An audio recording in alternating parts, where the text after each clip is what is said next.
नमस्कार, आप तमाम दर्शकों का सिटी न्यूज मुजफ्फरपुर में स्वागत है। मैं हूं आपके साथ प्रकाश झा। आइए खबरों की शुरुआत करने से पहले एक नजर डालते हैं आज की प्रमुख सुर्खियों पे। हेडलाइन की प्रायोजक है चुन्नीलाल मेगा मॉल। मुख्यमंत्री नीतीश कुमार की आगमन की तैयारी जिला प्रशासन ने की पूरी। चप्पे चप्पे पर भारी पुलिस बल की तैयारी होगी। मनियारी थाना के महंत मनियारी गांव स्थित SBI बैंक से पैसा निकालकर जा रही शिक्षिका से बदमाशों ने 80,000 रुपए छीने। और 14 फरवरी से शुरू होने वाले मैट्रिक की परीक्षा में 75,000 परीक्षार्थी शामिल होंगे। ये थी आज की प्रमुख सुर्खियां। अब खबरें विस्तार से। मुख्यमंत्री नीतीश कुमार के आगमन को लेकर जिला प्रशासन ने तैयारी पूरी कर ली है। चप्पे चप्पे पर भारी पुलिस बल की तैनाती की जाएगी। देखिए, कल 14 फरवरी को बिहार के CM श्री नीतीश कुमार मुजफ्फरपुर आ रहे हैं। समाधान यात्रा के तहत वो हवाई मार्ग से शेरपुर उतरेंगे, फिर वहां पे समाधान यात्रा के तहत पंचायत भवन का निरीक्षण करेंगे और वहां के लोगों से वार्तालाप करेंगे। उसके बाद नीतीश कुमार सड़क मार्ग के रास्ते कंपनी बाग के ICCC भवन का उद्घाटन करेंगे। मैं अपने कैमरामैन को बताऊंगा कि एक बार भवन को जूम करके दिखाएं। ICCC भवन का मुख्यमंत्री कल उद्घाटन करेंगे। आपको मैं जानकारी के लिए बता दूं कि ICCC एक स्मार्ट सिटी योजना के तहत बनाया गया भवन है, जहां से traffic control, surveillance, CCTV, flood sensor और पर्यावरण विभाग ये सब का जानकारी एक ही भवन से रखा जा सकता है। ICCC भवन का उद्घाटन करने के बाद श्री नीतीश कुमार सिटी पार्क का भी निरीक्षण करेंगे। सिटी पार्क में जॉर्ज फर्नांडिस का प्रतिमा जो लगा है उस पर माल्यार्पण भी करेंगे। सबसे पहले आप ये रिपोर्ट देखें। समाधान यात्रा के तहत CM नीतीश कुमार 14 फरवरी को शेरपुर बेला औद्योगिक क्षेत्र, कंपनी बाग स्थित integrated control and command centre भवन और कलेक्ट्रेट परिसर में आयोजित कार्यक्रम में शामिल होंगे। मुख्यमंत्री के कार्यक्रम की रूपरेखा तय कर ली गई है। DM पंडम कुमार, DDC आशुतोष द्विवेदी व SSP राकेश कुमार ने अधिकारियों के साथ रविवार को शेरपुर पहुंचकर हेल्थ एंड वेलनेस सेंटर और पंचायत सरकार भवन आदि का जायजा लिया। पटना से CM नीतीश कुमार के 14 फरवरी की सुबह करीब 11 बजे हेलीकॉप्टर से शेरपुर स्थित गंडक प्रोजेक्ट परिसर पहुंचने की संभावना है। फिर कार से शेरपुर पंचायत में होने वाले कार्यक्रम के लिए प्रस्थान करेंगे। हाल में बने वेलनेस सेंटर व पंचायत सरकार भवन का उद्घाटन करेंगे। CM वेलनेस सेंटर पर मरीजों को मिलने वाले चिकित्सकीय सुविधाओं की पड़ताल के साथ पंचायती राज व्यवस्था में अहम भूमिका निभाने वाले पंचायत सरकार भवन की उपयोगिता को परखेंगे। यहाँ ICDS, स्वास्थ्य विभाग व जीविका आदि विभागों की ओर से करीब दर्जन भर स्टॉल लगाए जाएंगे। जीविका सदस्यों की ओर से तैयार उत्पादों की प्रदर्शनी लगेगी। इसके बाद मुख्यमंत्री बेला औद्योगिक क्षेत्र फेज 2 स्थित बैग क्लस्टर पहुंचेंगे। CM जीविका से जुड़ी महिला उद्यमी से संवाद करेंगे। माननीय मुख्यमंत्री जी का आगमन पर विधि व्यवस्था बनाए रखना है, तो कहाँ बैरिकेडिंग लगाना है, कहाँ पर बैरियर लगाना है, हेलीपैड का सुरक्षा कैसे करना है, इन सारे बिंदुओं को ध्यान में रखते हुए हम लोग जगह स्थल चिन्हित करके और बैरियर और बैरिकेडिंग की कार्रवाई करवाई जा रही है। सर, कितने पुलिस कर्मियों की तैनाती कर की जाएगी? कल 2 जगह हेलीपैड है, 2 जगह कार्यक्रम होना है, कुछ गांव का भी परिभ्रमण है, तो सभी लोगों को देखते हुए मेरे ख्याल से उसमें कम से कम 500 से 600 के बीच में सिपाही का ड्यूटी तैनाती कर रहे हैं। सर, क्या कुछ व्यवस्था किया गया चाक चौबंद के लिए, चेकिंग वगैरह? अब तो देख ही रहे हैं सब जगह बैरिकेडिंग, बैरियर, हेलीपैड का सुरक्षा है, तो सब किसी वाहन जांच क्या वाहन जांच वगैरह चल रहा है। क्षेत्रों में हमारा पुलिस दल घूम करके और सूचना संकलन कर रहा है और जहाँ जहाँ से भी उनका कार्यक्रम है सब जगह चेकिंग और सूचना संकलन छापेमारी की जा रही है। जैसा कि आप देख रहे थे, नीतीश कुमार के आगमन को लेकर के तैयारी युद्ध स्तर पे है। जिला प्रशासन और निगम प्रशासन ने अपनी पूरी ताकत झोंक दी है ताकि किसी भी तरह की कोई त्रुटि न रहे। ट्रैफिक व्यवस्था भी संभालने के लिए कई तरह के रूट प्लान तैयार किए गए हैं। तब तक के लिए आप बने रहिए सिटी न्यूज के साथ। मैं अपने सहयोगी रोशन के साथ। धन्यवाद। मनियारी थाना क्षेत्र के महंत मनियारी गांव स्थित SBI बैंक से पैसा लेकर निकल रहे शिक्षिका से बदमाशों ने 80,000 रुपए लूट लिए। मनियारी थाना क्षेत्र के महंत मनियारी गांव स्थित SBI बैंक से रुपए निकालकर जा रही शिक्षिका से बाइक सवार बदमाश 80,000 रुपए छीनकर फरार हो गए। दरअसल शिक्षिका बैंक से पैसे निकालकर अपने पर्स में रखी और बैंक से निकल गई। बैंक से कुछ दूर आगे बढ़ी तो घात लगाए बदमाश बाइक से पीछे से आकर बैग छीनकर फरार हो गए। शिक्षिका ने इस घटना के बाद लिखित शिकायत थाने में दी है। पैसा निकाले थे बैंक से। कौन सा बैंक से? SBI से। कहाँ? महंत मनियारी। अच्छा, फिर क्या हुआ? और निकाल के बढ़े आगे और आगे 10 डेग बढ़े है, मेरा पैसा बैग है मेरा कंधा से तोड़ के ले गया। कितना पैसा था? 70,000 रुपया था। ऐसे 2-4 हजार हम नहीं गिने हैं, ऐसे था। ऐसे कैश में 70,000 रुपया है। और कितने लोगों से थे लोग? जी, कितने लोगों से थे वो लोग? 2 लोग से। गाड़ी उड़ी कुछ दिखे हैं? पल्सर गाड़ी है, पीछे से हम देखे हैं पल्सर गाड़ी था। क्या नंबर ध्यान में है आपको? कोई ध्यान नहीं, रुपया नहीं, हम पीछे से दौड़ने लगे। कहाँ से आई हैं? शाहपुर मर्चेंट। किस लिए पैसा निकाली थी? बेटा को भेजना था पढ़ाने के लिए। कहाँ? पटना। टाइम बम मामले में डीजीपी मुख्यालय ने खुलासा किया तार यूपी से जुड़े हुए हैं। उमैर को पकड़ा गया जो कि एक फेरी का काम करता है, बुलंदशहर यूपी का रहने वाला है। उमैर से भी इस घटना के बारे में पूछताछ की जा रही है। मिठनपुरा में 3 टाइम बम के साथ गिरफ्तार मोहम्मद जावेद और हिरासत में लिए गए सैफ व उमेर से पूछताछ के बाद एटीएस की टीम ने बुलंदशहर यूपी के मोहम्मद शमी को देर रात मिठनपुरा इलाके से हिरासत में लिया। रविवार की रात बुलंदशहर की पुलिस टीम और एटीएस पूछताछ में मुजफ्फरपुर पहुंची। पुलिस से मिली जानकारी के मुताबिक मोहम्मद शमी कुछ दिन पहले ही पुलवामा से लौटा था।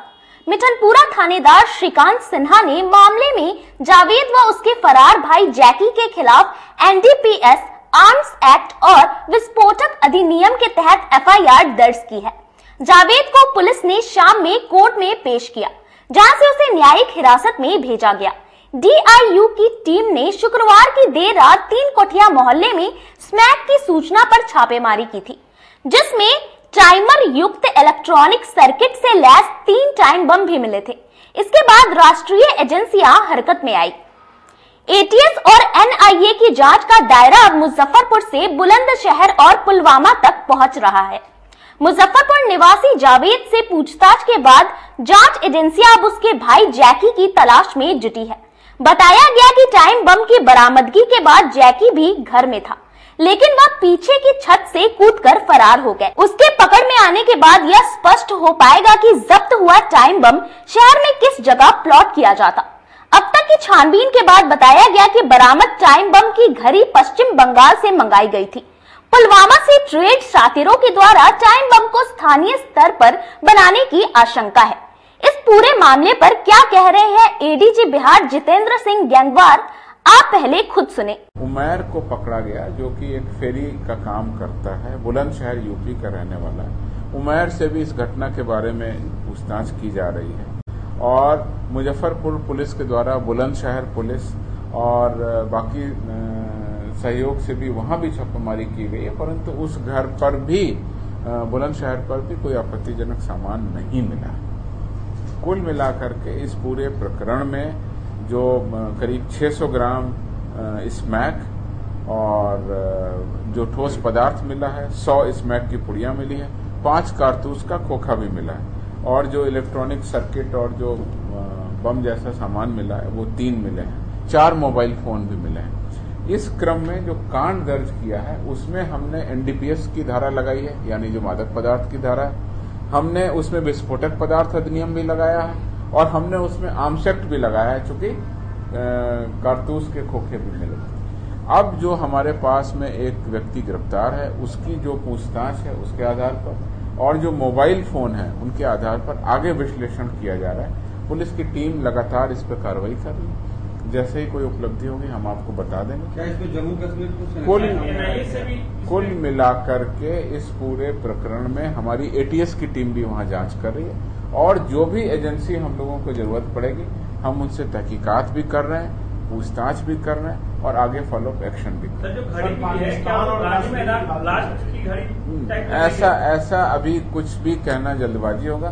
मैंने आपको वो सूचनाएं दी जो वेरीफाइड है, जहां तक हमारी सूचना आगे बढ़ी। तीनों धाराओं में केस दर्ज हो गया और गंभीर आपराधिक मुकदमा दर्ज है। एक व्यक्ति को जेल भेज दिया गया है। बाकी जो पूछताछ में चीजें आई हैं उसका भी वेरिफिकेशन हो रहा है।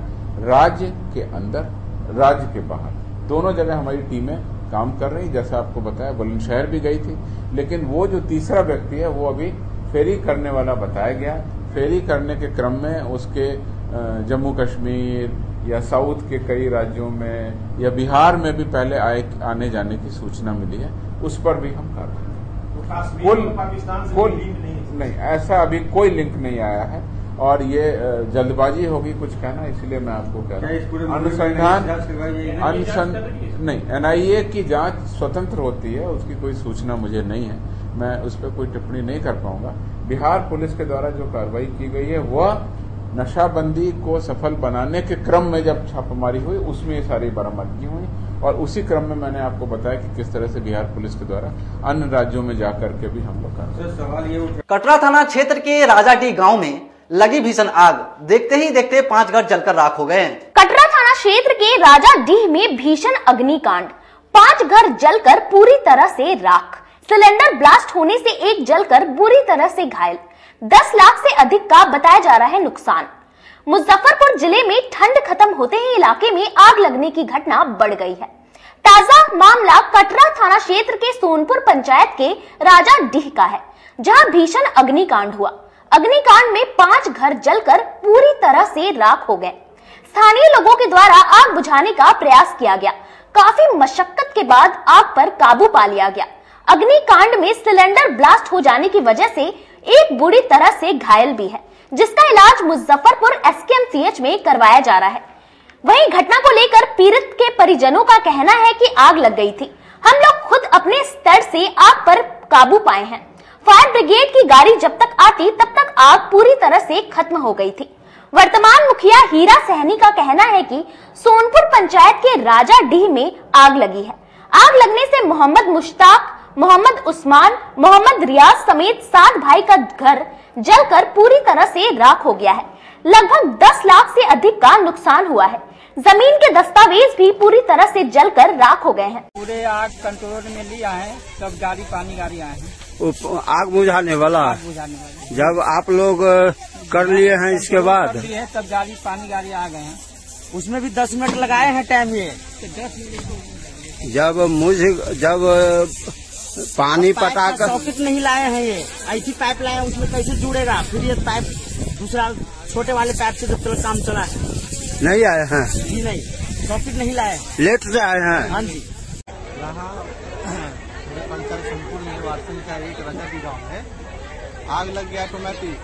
यहाँ कोई भी घर का लोग यहाँ उपस्थित नहीं है और हम लोग को पता चला है कि आग जो है काफी 2-3 घंटा पहले लगा है और पूरी चीज जल गया है। यहाँ लगभग इसमें 10 गो जो है आवासीय मकान जो है जल गया है, जिसमें 5 भाई ये खुद है और उनका जो बच्चा सब है वो सब है। और कितना का नुकसान हुआ होगा अंदाजा? इसमें तो मान लीजिए कि 50 लाख का नुकसान है, 50 लाख का नुकसान है। पूरा आवासीय मकान जल गया है, मैंने कागज पत्तर भी जल गया है, केवाला वगैरह भी जमीन का जल गया है। किन लोगों का घर जला? इसमें मुश्ताक अहमद है, उस्मान भाई है, इसके बाद आपको कहें कि कुरबान है, इम्तियाज है, उसके बाद जो है कि सारा लोग का आवासीय मकान था और ये 7 भाई है, ये 7 एक ही साथ सब रहते थे। और जब आग लगा है तो संभावना व्यक्त किया जा रहा है कि बिजली से आग लगा, तो घर का कोई आदमी यहाँ उपस्थित है नहीं। और आग जब बढ़ा तो सिलेंडर भी आवाज कर गया, जिसके कारण और आग फैल गई। एक आदमी घायल है, कौन सा आदमी है?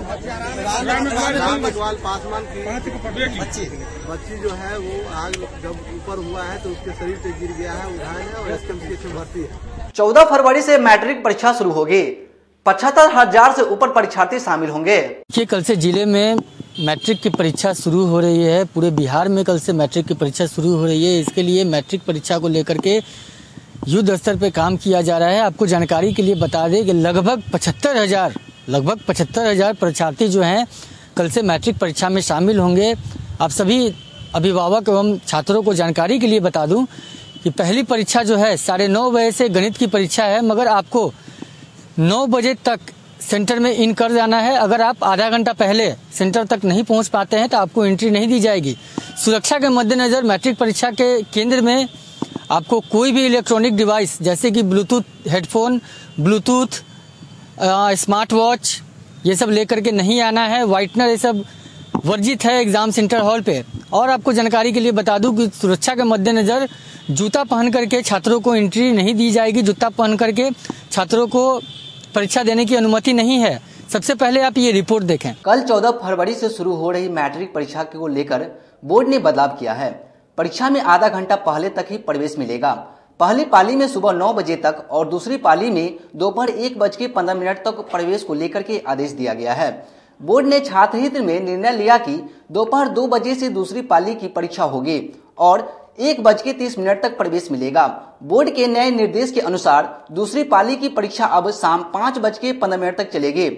आपको बताते चले, कल बिहार के मुख्यमंत्री नीतीश कुमार भी समाधान यात्रा के तहत मुजफ्फरपुर आ रहे हैं। यह देखना दिलचस्प होगा कि जिला प्रशासन और यातायात थाना की पुलिस ट्रैफिक व्यवस्था कितनी सुचारू रूप से संचालित कर पाती है। कल से 14 फरवरी 2023 से मुजफ्फरपुर में पूरे बिहार में मैट्रिकुलेशन की परीक्षा स्टार्ट होने वाली है, जिसमें मुजफ्फरपुर में 75,000 स्टूडेंट्स के शामिल होने की रिपोर्ट है और 76 सेंटर्स हैं मुजफ्फरपुर में और 3 जो है मॉडल सेंटर बनाया गया है। जो प्रशासन है पूरी तरीके से ये परीक्षा जो मैट्रिकुलेशन की है पूरी तरीके से निष्पक्ष हो, पारदर्शी हो और कदाचार मुक्त हो, इसके लिए प्रयास में है, जिसके लिए सभी सेंटर पे static magistrate, zonal magistrate, super zonal magistrate की नियुक्ति की गई है।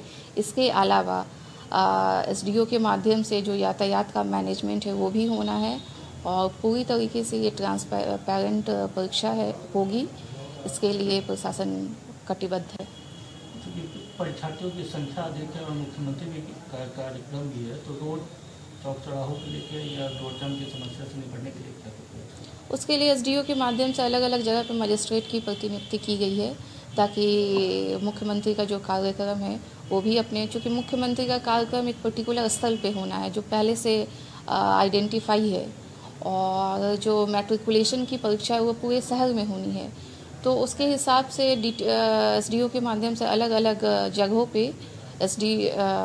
हमारा जो मजिस्ट्रेट है वो प्रतिनियुक्त किया गया है और एक प्लान भी बनाया गया है ताकि दोनों को बहुत आसानी से हैंडल किया जा सके। कल के प्रोग्राम को देखते हुए अतिरिक्त बल जो है, अतिरिक्त सिपाही को लगाया जा रहा है ताकि जो विद्यार्थी जो हैं ससमय परीक्षा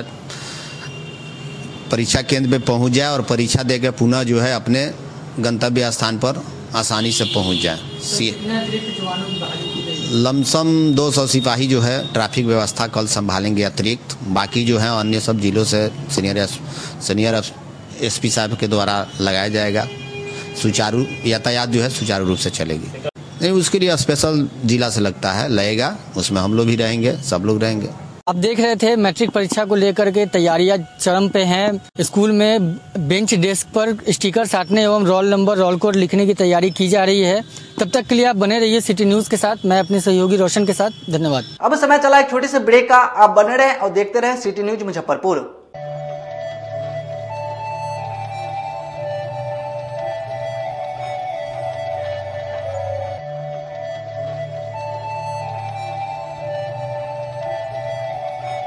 बाजार से सस्ता सबसे अच्छा चुन्नीलाल मेगा मॉल मुजफ्फरपुर में भी धूम मचाने के लिए आ गया है।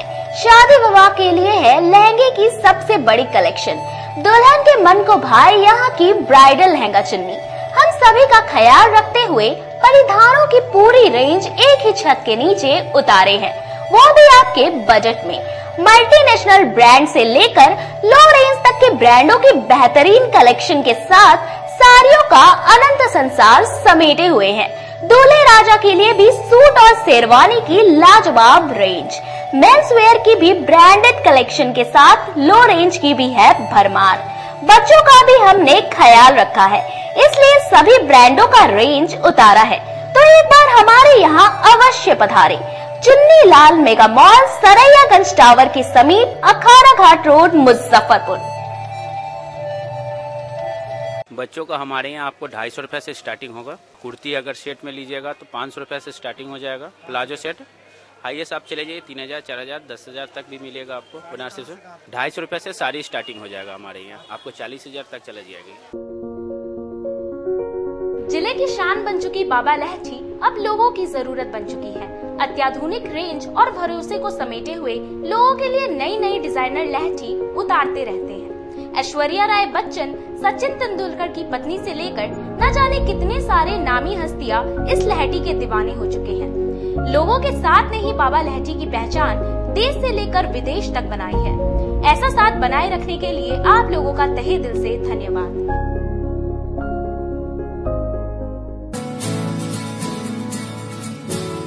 कहते हैं कि मंजिल उन्हीं को मिलती है जिनके सपनों में जान होती है। पंखों से कुछ नहीं होता, हौसलों से उड़ान होती है। तो अगर आप में भी है जज्बा कुछ कर दिखाने का, अगर आपके अंदर भी है एक जीनियस, अगर आप भी छूना चाहते हैं आसमान की ऊंचाइयों को, क्रैक करना चाहते हैं IIT JEE, AIIMS, NEET, NTSC, KVPY या फिर ओलंपियाड, तो आपके हौसलों को उड़ान देने के लिए है जीनियस क्लासेस। जी हाँ, सही सुना आपने, genius classes for IIT JEE, AIIMS, NEET, NTSC, KVPY, olympiad for 8th, 9th, 10th, 11th, 12th and target. अपने बेहतरीन सक्सेस रिकॉर्ड के साथ सफलता की नई ऊंचाइयां गढ़ रहा है जीनियस क्लासेस। तो my dear students, 8th, 9th, 10th, 11th, 12th and target के लिए नए बैचेस शुरू होने वाले हैं जीनियस क्लासेस में, जहां है separate hostel for boys and girls. जल्दी से पता नोट करें, genius classes, study centre, Pankaj market, Saraiyaganj, Muzaffarpur. अधिक जानकारी के लिए कॉल करें 7635091378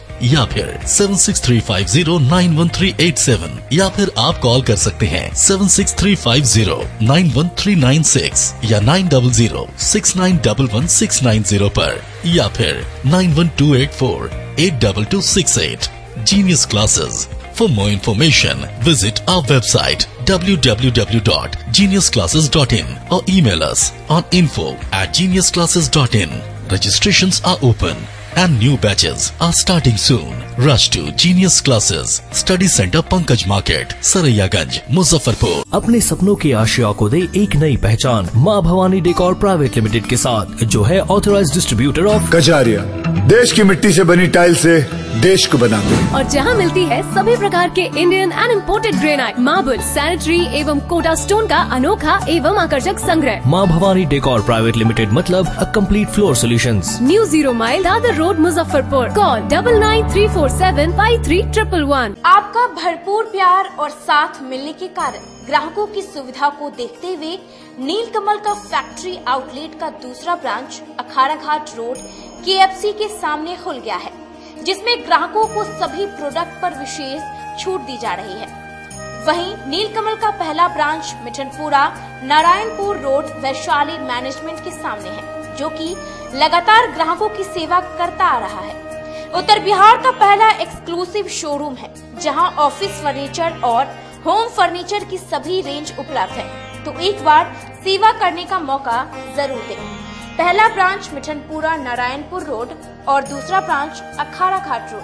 हमारा मोबाइल नंबर है 9334900888 और 7004320580। नीलकमल का एक्सक्लूसिव शोरूम जो पहले से मिठनपुरा नारायणपुर रोड में अपोजिट वैशाली रूरल मैनेजमेंट में चला आ रहा है, वहाँ पे हमें आप लोगों का बहुत सारा प्यार मिला और इसीलिए हम लोगों ने अपना दूसरा ब्रांच सार्थक सेल्स एंड मार्केटिंग के ज्वाइंट वेंचर से अखाड़ा घाट रोड में KFC के सामने कृष्णा टॉकीज के बगल में सुविधा कॉम्प्लेक्स में हम लोगों ने खोला है, जो कि कंपनी का फैक्ट्री आउटलेट है, जहां नीलकमल के विस्तृत रेंज आपको 40% तक के डिस्काउंट पे मिलेंगे और मैट्रेस का भी एक विस्तृत रेंज है। और आप लोगों से निवेदन है कि एक बार आप पधारें और इस दुकान की जो सबसे अच्छी विशेषता है कि उधार चालू है, तो HDFC और बजाज के माध्यम से आपको फाइनेंस की भी सुविधा है। आप अपने घरों को फिर से बहुत अच्छे से सजा सकते हैं। ब्रेक के बाद आप तमाम दर्शकों का फिर से स्वागत है। अब रुक करते हैं अन्य खबरों की ओर। केंद्र सरकार द्वारा पेश किए गए आम बजट का कम्युनिस्ट पार्टी ने विरोध करते हुए प्रदर्शन किया। केंद्रीय बजट के विरोध में भारतीय कम्युनिस्ट पार्टी ने सोमवार को रेड क्रॉस भवन के पास पुतला दहन किया। इस दौरान सैकड़ों की संख्या में शामिल कार्यकर्ताओं ने केंद्र सरकार के खिलाफ नारे लगाए। मौके पर भारतीय कम्युनिस्ट पार्टी के राज्य सचिव मंडल सदस्य अजय कुमार सिंह ने कहा कि केंद्र सरकार किसान विरोधी कार्य कर रही है। 1 फरवरी को जो बजट पास किया गया है वह किसान विरोधी, गरीब विरोधी बजट है। गरीबों की बात करने वाली केंद्र सरकार बजट के माध्यम से मनरेगा को समाप्त करना चाह रही है, जिसकी हम घोर निंदा करते हैं और इसके विरोध में आज हम लोग राष्ट्रव्यापी अभियान के प्रतिरोध दिवस मना रहे हैं। साथ ही उन्होंने हिडेनबर्ग रिपोर्ट का मामला भी उठाते हुए कहा कि सरकार अडानी से मिलकर बैंक और LIC को समाप्त करने की जो योजना बना रही है, हम उसे कामयाब नहीं होने देंगे। हम लोग पूरे देश के स्तर पर राष्ट्रव्यापी अभियान चल रहा है और आज के दिन 13 फरवरी को देश के तमाम राज्यों में, तमाम जिला मुख्यालयों में, जो अभी संसद में 1 फरवरी को जो बजट पेश किया गया है, उस बजट में जिस तरह किसानों की उपेक्षा हुई है, गरीबों की उपेक्षा हुई है, शिक्षा और स्वास्थ्य के आवंटन को घटाया गया है, गरीबों की दुहाई देने वाली सरकार मनरेगा को समाप्त करने की जिस तरह बजट के माध्यम से प्रयास कर रही है, इसका हम निंदा करते हुए पूरे देशव्यापी प्रतिरोध दिवस मना रहे हैं। इस प्रतिरोध दिवस के मौके पर हम इस जन विरोधी बजट के साथ साथ अभी जो हिंडनबर्ग का रिपोर्ट आया है, उस रिपोर्ट के आधार पर अडानी जो SBI और LIC को समाप्त करने की साजिश मोदी सरकार द्वारा किया जा रहा है, लगातार बैंक और LIC का राजनीतिकरण किया जा रहा है और अडानी के हितों में इन बैंकों को शेयर खरीदने के लिए मजबूर किया गया। इसकी हम संयुक्त संसदीय समिति से जांच की मांग करते हैं।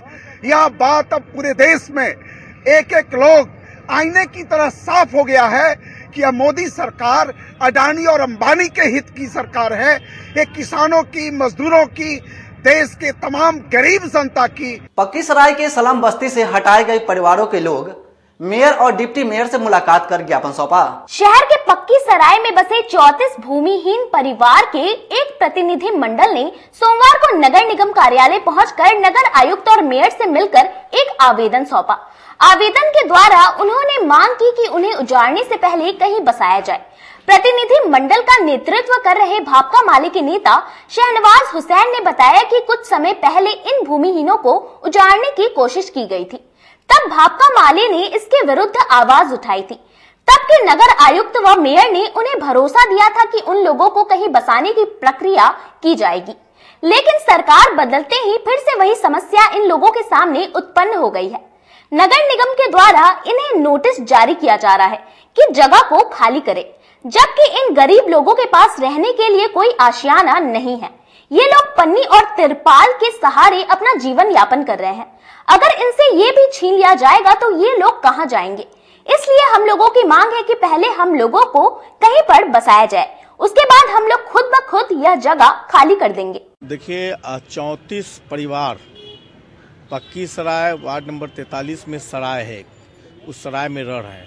तो पूर्व के मेयर साहब और नगर आयुक्त साहब पूर्व के, उन लोगों द्वारा वहाँ पे अक्सर निरीक्षण करके और उस भवन को तोड़ा गया था। तो उस समय हमारी पार्टी भाकपा माले और हम लोग और वहाँ के स्थानीय लोगों ने आके यहाँ मिला था, नगर निगम में धरना प्रदर्शन किया था और मेयर साहब और पूर्व नगर मेयर साहब से मिल रहे थे। तो उन्होंने कहा था कि ठीक है, इन लोगों को पहले कहीं बसाया जाएगा, उसके बाद से इसमें कोई कार्य होगा।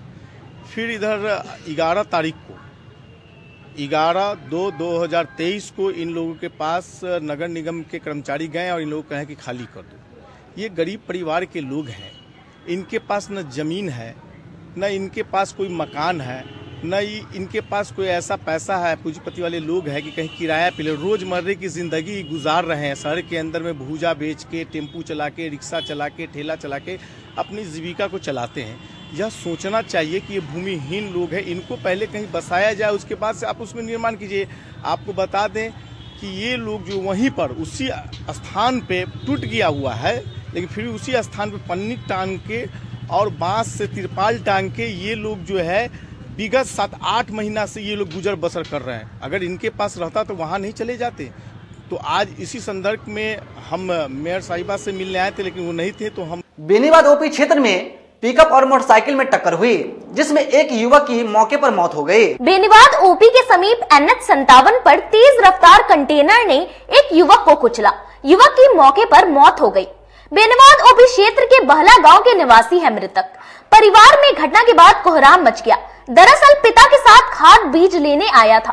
बेनीवाद बाजार लौटने के क्रम में यह हादसा हुआ। पिता बाल बाल बच गए, लेकिन युवक की जीवन लीला समाप्त हो गई।